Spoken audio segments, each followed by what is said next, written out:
She's worn thousands of outfits and appeared at countless royal events, yet her lipstick almost never changes. Why? Have you ever noticed how Kate Middleton always has that soft, elegant, natural lip color that never goes out of style?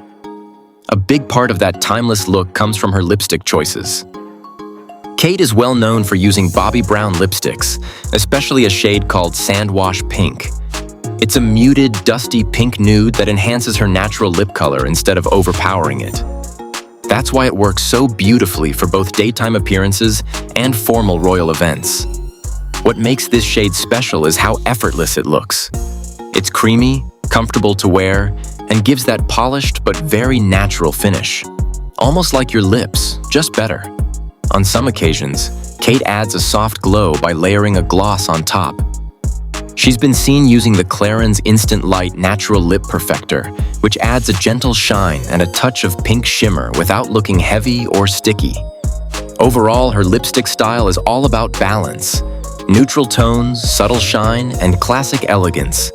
No bold reds, no dramatic colors, just timeless beauty that always looks appropriate and refined.